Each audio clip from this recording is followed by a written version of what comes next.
I went to honor his memory. But somehow, she became the one I couldn't forget. I still remember the sound her gait makes. That faint metallic creak followed by the hush of wind through the overgrown lavender bushes.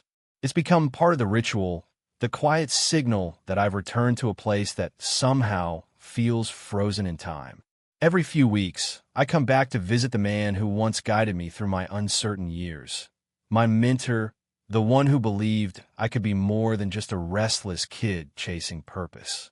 But he's been gone for almost 2 years now. And yet, I keep coming back. His widow, Elena, always greets me at the door with that calm, knowing smile. She never makes a big deal of it, just opens the door like she's been expecting me all along. There's something steady about her presence, something that slows the noise inside my head. Today, she's wearing a soft cream sweater, sleeves rolled just past her elbows, her hair tied loosely as if she didn't expect anyone. Still, she carries herself with that effortless grace that always makes me straighten up a little without thinking.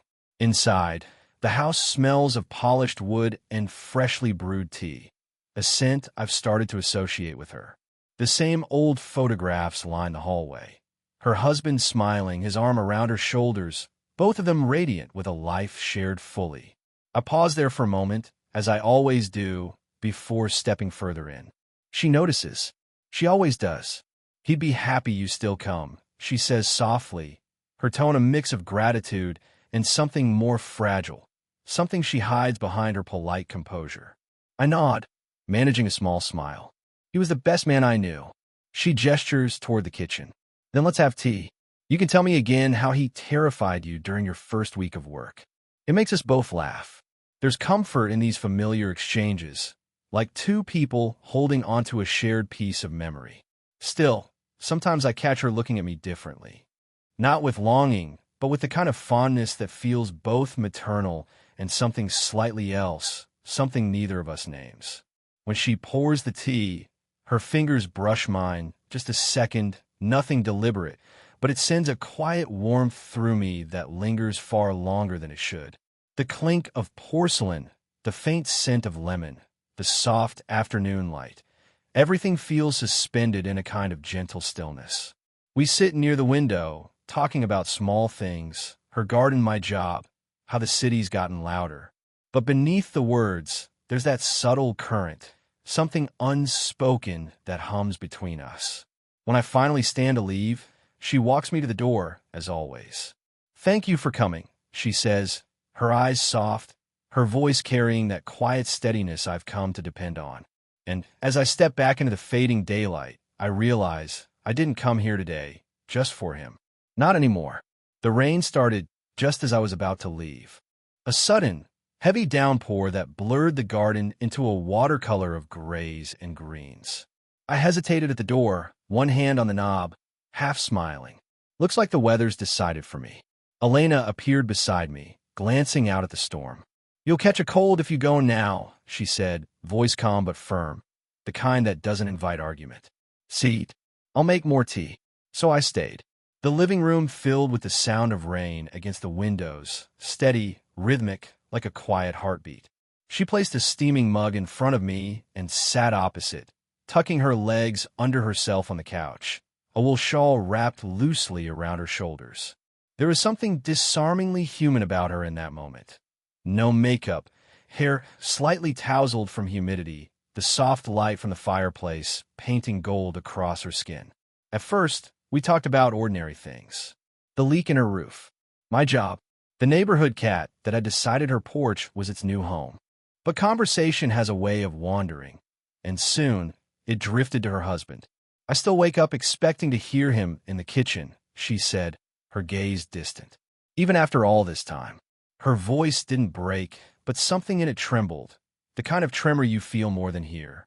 I didn't know what to say, so I just nodded, letting silence fill the space between us. Outside, the rain softened, the sound shifting from thunder to gentle drizzle. After a long pause, she looked at me again. "You remind me of him sometimes," she said quietly. "Not in how you look, more in how you listen." It caught me off guard. "He was a good man to learn that from," I replied. Her lips curved in a faint smile, though her eyes glistened slightly. He always believed you'd do well. I think he'd be proud. The warmth in her words settled somewhere deep inside me, a warmth I wasn't sure I deserved. For a while, neither of us spoke. The only sound was the soft hiss of rain and the occasional pop from the fire. Then, without thinking, she reached for my empty cup to refill it. Her hand brushed mine, and for a second, neither of us pulled away. Her skin was cool, her touch light but steady.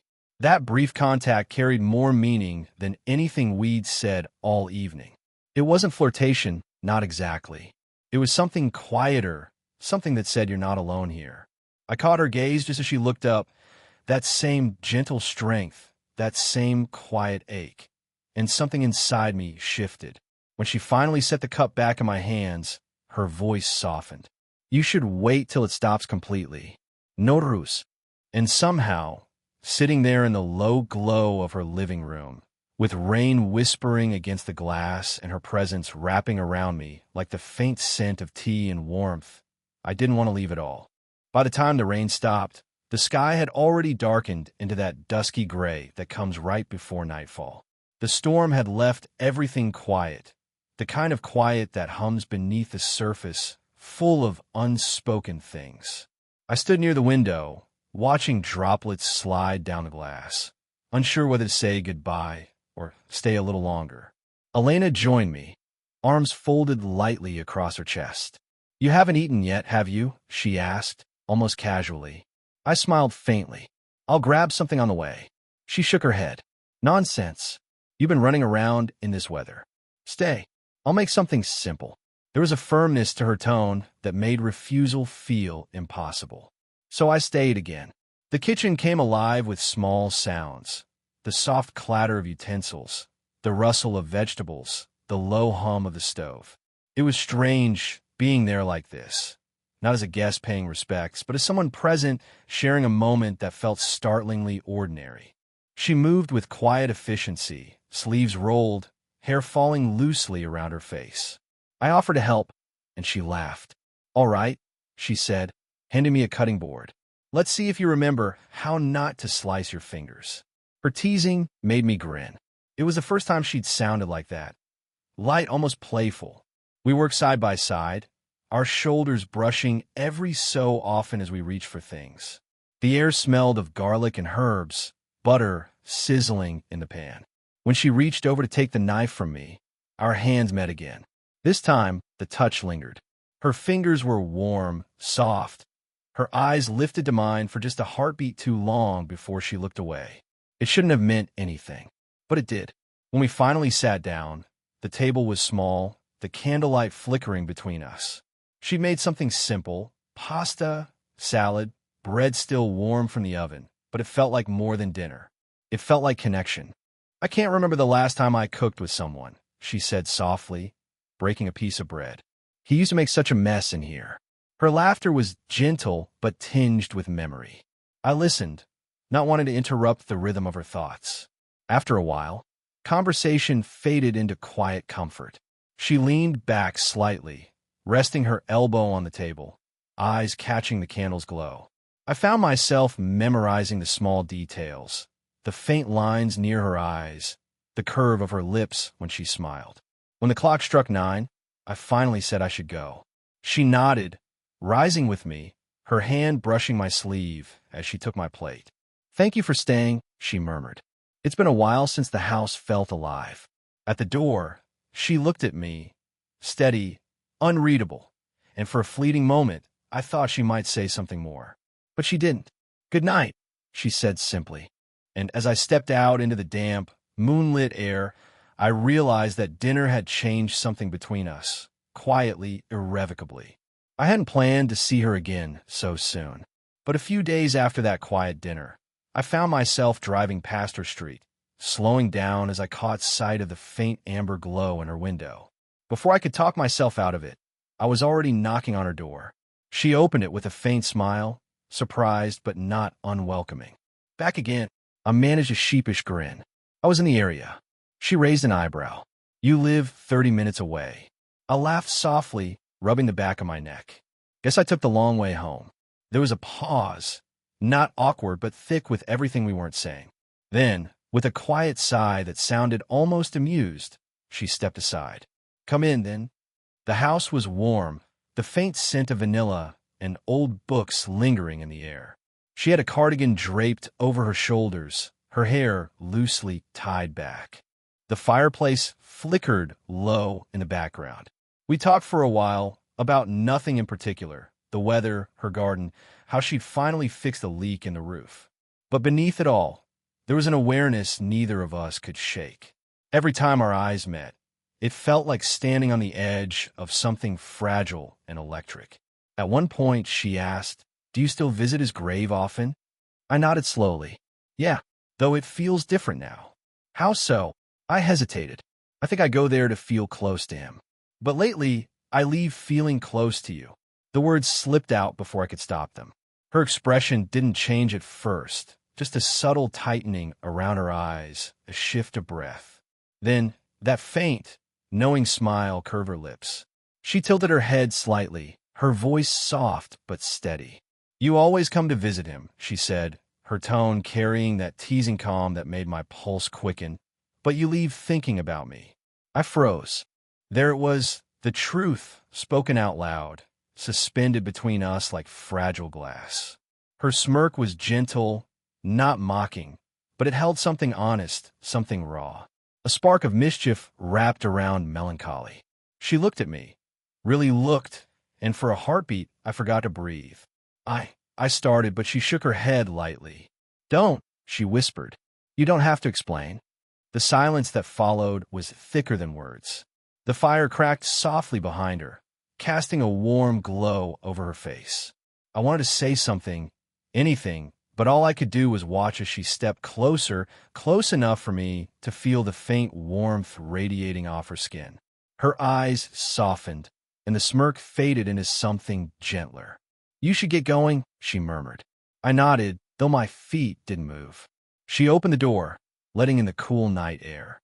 I turned to leave, but before I stepped out, she added quietly, almost to herself, "You're not the only one who leaves thinking about someone." And for the rest of the drive home, her words and that smirk played over and over in my mind, refusing to fade. I stayed away. At first, it was out of confusion, then out of fear of what that night had awakened in me. Every time I replayed her words in my head, "You always come to visit him, but leave thinking about me," I felt something twist inside. It wasn't anger. It wasn't shame. It was truth, spoken so simply that it left nowhere to hide. Days passed, then weeks. I kept busy, longer hours at work, new projects, endless distractions. But in the quiet moments, she always came back to me. Not her voice or her words, but the way she had looked at me that night, calm, unafraid, as though she understood the things I didn't have the courage to admit. I told myself it was better this way. That staying away was the respectful thing to do, for her, for his memory, for my own sense of right and wrong. Yet somehow, that logic never made the ache any smaller. One evening, after another long day that left me feeling hollow, I found myself driving without direction. It wasn't until I saw the familiar curve of her street ahead that I realized where I was going. I slowed down, hands tightening on the steering wheel. Her house stood there in the distance, porch light glowing softly against the dark. Curtains drawn, the same small garden in front, rain-kissed and still. I didn't stop. I couldn't. I just sat at the corner, watching that single warm light like a lighthouse on an empty shore. It hit me then how much I missed her, not in a desperate way, but in a quiet, persistent one. The kind of missing that sits in your chest and changes the rhythm of your breathing. The memories returned easily, her laughter in the kitchen, the way she tilted her head when listening, the softness in her eyes when she said my name. They weren't grand moments, but they had a weight to them, a gentleness I hadn't realized I'd been starving for. In the days that followed, I tried to move on, deleted her number twice, saved it back 3 times. Passed by her street again by accident. The world kept turning, but mine had shifted slightly off its axis. I started writing again, small things, pieces I'd never show anyone. Every page somehow led back to her, to that warmth she carried so effortlessly, and the silence she left behind. There was no anger in her absence, only a stillness that made everything else feel too loud. I think that's what hurt the most. That peace between us, once so grounding, now felt like distance I couldn't cross. And yet, even as I tried to convince myself I'd done the right thing, a quiet voice in the back of my mind kept whispering the truth, that maybe staying away wasn't kindness at all. Maybe it was just fear wearing the mask of respect. It took me nearly a month to gather the courage to go back. Even then, I didn't plan it. One evening, after work, I found myself driving toward her neighborhood again, that same familiar turn, that same uneasy tug in my chest. But this time, I didn't stop at the corner. I pulled into her driveway. The porch light was on, and for a moment I just sat there in the car, hands gripping the steering wheel, heart beating louder than it should. The last time I'd stood on that porch, her words had followed me home, echoing in every quiet room.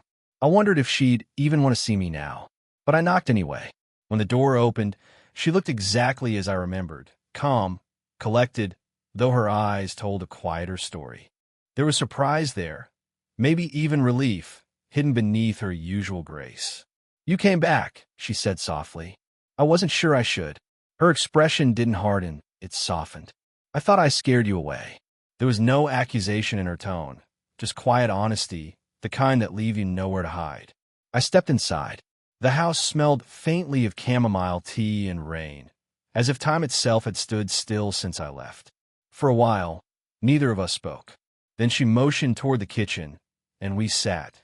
The same wooden table, 2 cups between us, the same careful stillness. "I kept thinking I'd hear you knocking," she admitted. Then I stopped expecting it. I looked down at my hands. I didn't know what to say after that night. "You don't have to explain," she said gently, but her eyes betrayed the hint of something deeper. Hurt, maybe, or disappointment. We both said things we didn't mean to say out loud. I shook my head. I meant mine. That made her pause. The faintest breath escaped her lips, not quite a sigh, more like a confession she wasn't ready to give voice to. I reached out, instinctively, my hand brushing against her wrist. She didn't pull away. Her pulse fluttered under my fingers, steady at first, then faster. The touch wasn't bold, just human. It was the kind of contact that speaks when words fail. Her eyes lifted to meet mine. "You shouldn't be here," she whispered, though the words sounded like a question. "Maybe not," I said, but I didn't know how to stay away. The silence that followed wasn't uncomfortable this time. It was full of everything we'd both been holding in. She didn't move her hand. Neither did I. Outside, the wind rustled through the trees, a low, steady sound that filled the spaces between our breaths. Finally, she spoke, voice barely above a whisper. "You should know. I thought about you too." It wasn't a confession or a declaration, just truth softly laid between us. And in that moment, the distance that had once felt impossible finally began to fade. The evening settled over the neighborhood like a soft, comforting blanket. The sun had dipped low, painting the sky in muted oranges and purples, and the first stars were beginning to glimmer faintly. I found myself sitting on her porch, the familiar wooden boards cool beneath me, as she joined me with 2 steaming mugs of tea in hand. She handed me one without a word, and I accepted it, the warmth of the cup seeping into my fingers, grounding me. She sat beside me, careful to keep a small space between us, a silent respect, yet the closeness was undeniable. We didn't need to fill the air with chatter. Silence, tonight, was enough. I sipped the tea, the faint bitterness softened by honey, and let my gaze drift across her garden. The flowers she tended so meticulously caught the last of the light, their colors muted but still vivid against the approaching dusk. It reminded me how much life she had coaxed into this house, how much light she carried without demanding it. She watched me in the quiet way she always did, observant, calm, patient. Then she shifted slightly, leaning her head gently against my shoulder. The motion was effortless, casual, yet it sent a shiver of warmth through me. Her hair brushed against my neck, soft and familiar, carrying a faint trace of chamomile and rain from earlier days. I didn't move. I didn't need to. The small, Intimate contact said everything that words could not. "I'm glad you came back," she murmured, her voice blending with the rustle of leaves and the faint hum of cicadas. "I never really left," I replied, softly, feeling my words hang in the evening air like a promise without the weight of obligation. We leaned into the quiet together, sharing the kind of closeness that doesn't require labels or explanations. The warmth of her presence, the steady rhythm of her breathing, the subtle brush of her fingers against mine whenever she adjusted her mug, it all formed a language only we understood. Minutes passed like hours. The tension that had once held us apart, the uncertainty, the guilt, the fear of crossing unspoken boundaries, it all melted into a shared comfort, gentle but profound. It was love in its quietest, most human form, steady, patient, unhurried. She shifted slightly again, tilting her face toward mine. I could feel her breath, soft and warm, but she didn't speak. Instead, she rested her hand on mine. A fleeting touch, but it carried everything: trust, affection, acknowledgement of all the unspoken moments we'd shared. And in that stillness, I realized that this, sitting beside her as the world faded into night, hearts quietly in tune, was enough. It didn't need to be named. It didn't need to be rushed. It was real, and it was ours. The stars grew brighter, the night cooler, but we remained there, side by side. The world continued its rhythm, but for that evening, time seemed to belong entirely to us. We didn't speak of the future. We didn't make promises. We simply existed in the warmth of each other's presence, a quiet understanding that some things, love, connection, the pull between two souls, needed no words at all. And for the first time in a long while, everything felt quietly, undeniably right.